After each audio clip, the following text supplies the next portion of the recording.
돼요. 이제 수능이 별로 남지 않았어요. 그래서 제가 수능 칠 때 이제 마지막 10점 정도 올리는 방법에 대해서 좀 약간 팁을 드리고자 이렇게 영상을 틀었습니다. 대원칙은 일단 제일 중요한 부분이 쉬운 것부터 풀어서 시간이 남으면 어려운 걸 풀어야 한다는 원칙입니다.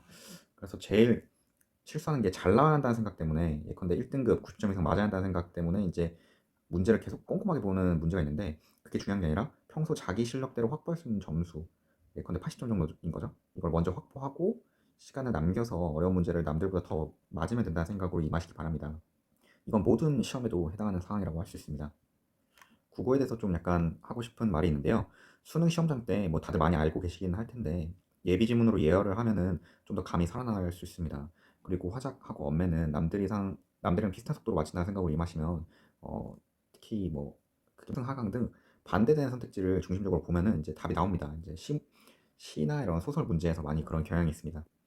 비문학도 마찬가지입니다. 너무 어려워서 잘 안 읽히면은 이제 기술 같은 문제나 이제 경제 법 같은 질문에서 문제 첫 문장이 너무 어렵다 싶으면은 이제 대충 넘기고 다른 질문부터 먼저 풀으시면 됩니다.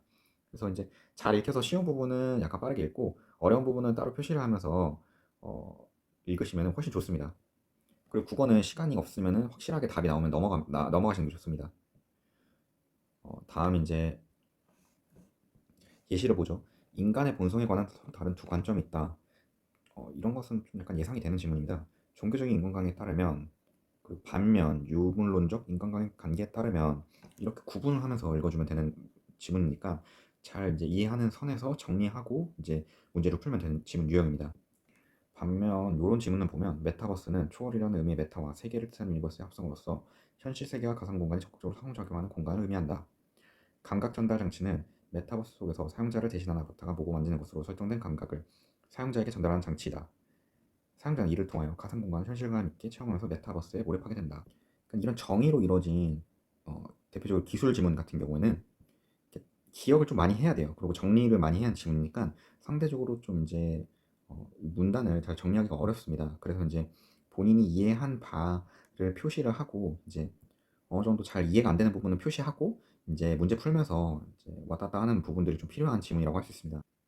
예시로 설명드리면, 이 지문은 이제 첫 번째 문단이랑 둘 번째 문단에서는 내용 이해가 중요한 부분이라고 할 수 있는데, 그 뒤에 부분은 이제 어떤 논증을 정리하는 것을 잘 하면 이제 문제를 다 풀 수 있습니다.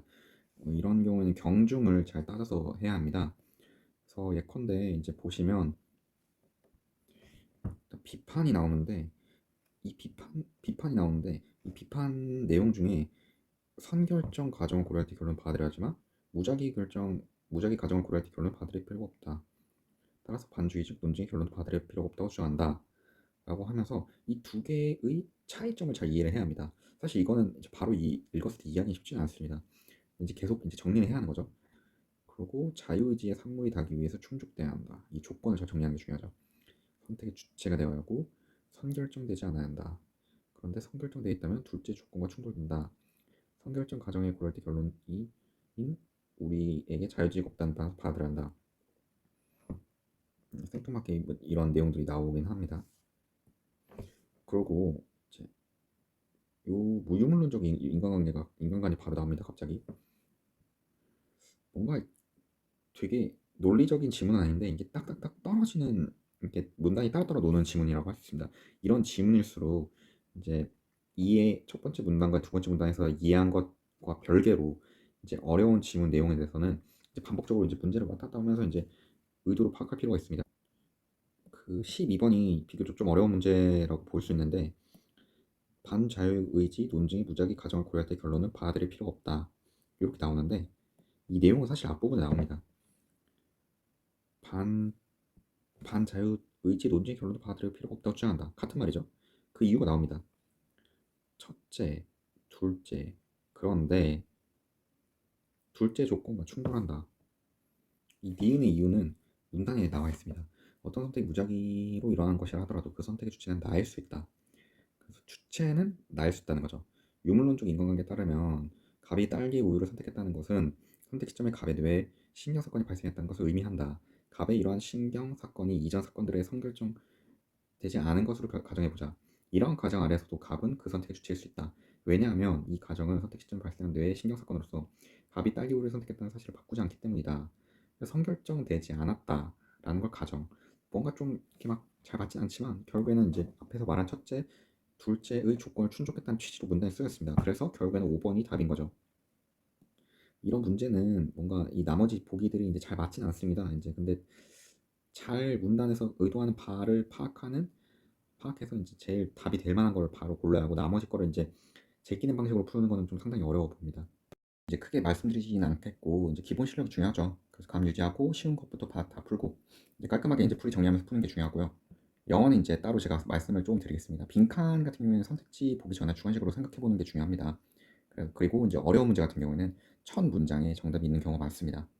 이런 점을 유의하시고 그리고 사탐이나 과탐 같은 경우에는 지금 시기에 이제 마지막 암기 부분 정리해서 그 부분만 보는 게 중요하다고 할 수 있습니다. 이 문제의 경우 대표적으로 이제 먼저 선택지를 보면 이제 헷갈리는 거죠. 이제 예를 들어서 Advances and Developments라고 하면 이제 Innovative Thinking이랑 연관이 있을 것 같잖아요. 그래서 이제 5번이 오답률이 높았는데 결국 읽어 보면은 이제 어떤 전진이나 발전은 이제 어떤 논리적인 이제 과거의 어떤 논리로부터 이제 발생한다라는 거라서 이제 1번이 정답인데요. 그래서 이거는 이제 먼저 한번 지문을 잘 이해하고 나서 바로 이제 문제를 풀어야 하는 케이스라고 할 수 있습니다. 어려운 빈칸 문제일수록 이런 주관식을 먼저 생각해보는 습관을 가지면은 틀릴 확률이 좀 낮아집니다.